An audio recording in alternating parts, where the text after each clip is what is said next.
നമ്മുടെ ജീവിതത്തിൽ നാം ഓരോ ദിവസവും പതിവാക്കേണ്ട വളരെ പ്രധാനപ്പെട്ട ഒരുപാട് ദിക്റുകളുണ്ട്. അതിൽ ചില ദിക്റുകളാണ് ഈ വീഡിയോയിലൂടെ നിങ്ങളെ ഓർമ്മപ്പെടുത്തുന്നത്. പൂർണ്ണമായും കാണുക, ദിക്റുകൾ മനസ്സിലാക്കുക. സ്ക്രീനിൽ കാണുന്ന ആ ദിക്റുകൾ സ്ക്രീൻഷോട്ട് എടുത്തു വെക്കുകയോ കാണാതെ പഠിച്ച് ചൊല്ലാൻ വേണ്ടി ശ്രമിക്കുകയോ ചെയ്യുക. അല്ലാഹു തആല തൗഫീഖ് നൽകുമാറാകട്ടെ. ഒന്നാമത്തെ കാര്യം, നാം എല്ലാവരും ശ്രദ്ധിക്കേണ്ട വളരെ പ്രധാനപ്പെട്ട ഒരു കാര്യമാണ്. നാം എന്ത് കാര്യം തുടങ്ങുമ്പോഴും ബിസ്മി ചൊല്ലുക. ആരിൽ നിന്നെന്തെങ്കിലും സാധനങ്ങൾ വാങ്ങുന്ന സമയത്താണെങ്കിലും ബിസ്മി ചൊല്ലി വാങ്ങുക. ബിസ്മി കൊണ്ട് തുടങ്ങുന്നതിനിക്ക് പ്രത്യേകമായിരിക്കുന്ന ബറക്കത്തുണ്ടെന്ന് മുത്തുനബി സ്വല്ലല്ലാഹു അലൈഹി വസല്ലമ തങ്ങൾ നമ്മെ പഠിപ്പിച്ചത് കാണാൻ കഴിയും. അതുകൊണ്ട് തന്നെ എല്ലാത്തിലും നാം ബിസ്മി ചൊല്ലുക. അതുപോലെ തന്നെ നാം ഭക്ഷണം കഴിച്ചു കഴിഞ്ഞാൽ, അതല്ലെങ്കിൽ നാം ചെയ്യുന്ന ജോലിയിൽ നിന്ന് വിരമിച്ചു കഴിഞ്ഞാൽ, മറ്റു ആരെങ്കിലും എന്തെങ്കിലും സാധനങ്ങൾ നമുക്ക് തന്നു കഴിഞ്ഞാൽ ഒക്കെ ഉടനെ അൽഹംദുലില്ലാ എന്ന് പറയുക. അൽഹംദുലില്ലാ എന്നുള്ളത് നമ്മുടെ ജീവിതത്തിൻ്റെ ഒരു ഭാഗമാക്കി എടുക്കാൻ വേണ്ടി നാം ശ്രമിക്കുക. അപ്പോൾ ഒന്നാമത്തത് ബിസ്മി ചൊല്ലുക, രണ്ടാമത്തത് അൽഹംദുലില്ല ചൊല്ലുക, മൂന്നാമത്തത് അസ്തഗ്ഫിറുല്ലാഹ് എന്ന ദിക്റ് ചൊല്ലലാണ്. നമ്മിൽ നിന്ന് ഒരു തെറ്റ് സംഭവിച്ചു പോയാൽ ഉടനെ തന്നെ അസ്തഗ്ഫിറുല്ലാഹ് എന്ന് അള്ളാഹുവിനോട് പൊറുക്കലിനെ ചോദിക്കുന്ന ഇസ്തിഗ്ഫാർ നാം പതിവാക്കുക. നമ്മിൽ നിന്ന് സംഭവിച്ചു പോയ എല്ലാ ദോഷങ്ങളും പൊറുക്കപ്പെടാൻ ഇസ്തിഗ്ഫാർ കാരണമാണ് എന്ന് മുത്തുനബി സ്വല്ലല്ലാഹു അലൈഹി വസല്ലമ തങ്ങൾ പഠിപ്പിച്ചത് കാണാം. അവിടുത്തെ ജീവിതത്തിൽ തന്നെ ഒരു ദിവസം 100 പ്രാവശ്യം ഇസ്തിഗ്ഫാർ ചൊല്ലാറുണ്ടായിരുന്നു എന്ന് നമുക്ക് കാണാൻ കഴിയും. അപ്പോൾ മുത്തുനബി ദോഷങ്ങൾ പൊറുപ്പിക്കാൻ വേണ്ടി അള്ളാഹുവിനോട് ഇസ്തിഗ്ഫാർ ഒരു ദിവസം 100 തവണ ചൊല്ലിയതുപോലെ നമുക്കും ചൊല്ലാം. അല്ലാഹു തആല തൗഫീഖ് നൽകട്ടെ. നാലാമത്തത് ഇൻഷാ അല്ലാഹ് എന്ന് പറയലാണ്. ഇൻഷാ അല്ലാഹ്, നാം ഒരു കാര്യം അത് പിന്നീട് പറയാം, അതല്ലെങ്കിൽ പിന്നീട് ചെയ്യാം എന്ന് പറയുന്ന സമയത്ത് അതിനോട് കൂടെ ഇൻഷാ അല്ലാഹ് എന്ന് ചേർക്കണം.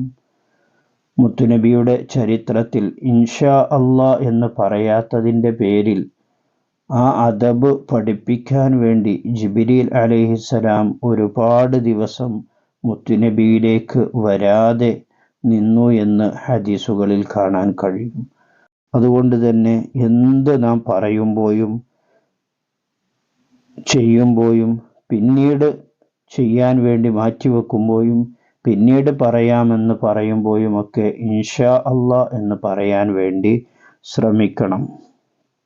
അഞ്ചാമത്തത്, വെറുക്കപ്പെടുന്ന കാര്യങ്ങൾ നാം കണ്ടു, ആരെങ്കിലും ചീത്ത കാര്യങ്ങൾ ചെയ്യുന്നത് നാം കണ്ടു, ആ കണ്ട ഉടനെ തന്നെ ലാ ഹൗല വലാ ഖുവത ഇല്ലാ ബില്ലാഹിൽ അലിയിൽ അളീം എന്നൊരാൾ ചൊല്ലിക്കഴിഞ്ഞാൽ അവനെ ആ തെറ്റിൽ നിന്ന്, ചൊല്ലിയവനെ ആ തെറ്റിൽ നിന്ന് അല്ലാഹു തആല മോചിപ്പിക്കും. അത്തരം തെറ്റുകളിലേക്ക് അല്ലാഹു തആല അവനെ, ചൊല്ലിയവനെ വഴി നടത്തുകയില്ല എന്ന് മഹാന്മാർ പഠിപ്പിച്ചത് കാണാൻ കഴിയും.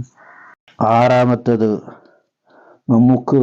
നാം ഒരു മുസീബത്ത് കേട്ട് കഴിഞ്ഞാൽ ഇന്നാ ലില്ലാഹി വ ഇന്നാ ഇലൈഹി റാജിഊൻ എന്ന് ചൊല്ലലാണ്. അധിക ആളുകളും ഇന്നാ ലില്ലാ ചൊല്ലൽ മരണവാർത്ത കേൾക്കുമ്പോൾ മാത്രമാണ്. മരണവാർത്ത കേൾക്കുമ്പോൾ മാത്രമല്ല, എന്ത് മുസീബത്ത്, കരണ്ട് പോയാലാണെങ്കിലും ഉടനെ ഇന്നാ ലില്ലാഹി വ ഇന്നാ ഇലൈഹി റാജിഊൻ ചൊല്ലണം. കരണ്ട് വന്ന ഉടനെ അൽഹംദുലില്ലാ എന്ന് ചൊല്ലണം. അപ്പോൾ ഇന്നാ ലില്ലാഹി വ ഇന്നാ ഇലൈഹി റാജിഊൻ എന്നുള്ളത് എന്ത് മുസീബത്ത് നമ്മിലേക്ക് വന്നാലും ഉടനെ തന്നെ ചൊല്ലാൻ വേണ്ടി ശ്രമിക്കുക. അല്ലാഹു തആല തൗഫീഖ് നൽകട്ടെ. ഏഴാമത്തത് അക്സിറു ഖൗല ലാ ഇലാഹ ഇല്ലല്ലാഹ്. മുത്തനബി സല്ലല്ലാഹു അലൈഹി വസല്ലം തങ്ങൾ നമുക്ക് പഠിപ്പിച്ചു തന്നതാണ്. അപ്പോൾ ലാ ഇലാഹ ഇല്ലല്ലാഹ് എന്നുള്ളതിനെ നാം ധാരാളമായി ചൊല്ലണം. ഇങ്ങനെ ഈ ദിക്റുകളെയൊക്കെ നാം നിത്യമാക്കുകയാണെങ്കിൽ നമ്മുടെ എല്ലാ പ്രതിസന്ധികളും പ്രശ്നങ്ങളും പ്രയാസങ്ങളും ഒക്കെ അല്ലാഹു തആല തീർത്തു തരും. അസ്തഗ്ഫിറുല്ലാഹൽ അളീം വ അതൂബു ഇലൈഹി എന്നുള്ള ഇസ്തിഗ്ഫാർ, ആ ഇസ്തിഗ്ഫാറിനെ നാം ധാരാളമായി ചൊല്ലുകയാണെങ്കിൽ മോശമായ കാര്യങ്ങളിലേക്കൊന്നും അല്ലാഹു തആല നമ്മെ എത്തിക്കുകയില്ല എന്ന് മുത്തുനബി പഠിപ്പിച്ചത് കാണാൻ കഴിയും. അപ്പോൾ ആ ദിക്റിനെ നാം ധാരാളമായി പതിവാക്കുക. അതുപോലെ തന്നെ യാ ഹയ്യു യാ ഖയ്യൂം എന്ന ദിക്റിനെ നാം ധാരാളമായി ചൊല്ലുക. അതുപോലെ തന്നെ ഹദ്ദാദു റാത്തീബിലെ ഒരുപാട് ദിക്റുകളുണ്ട്. എല്ലാ ദിക്റുകളും നാം പതിവാക്കി ചൊല്ലുക. അല്ലാഹു തആല തൗഫീഖ് നൽകട്ടെ.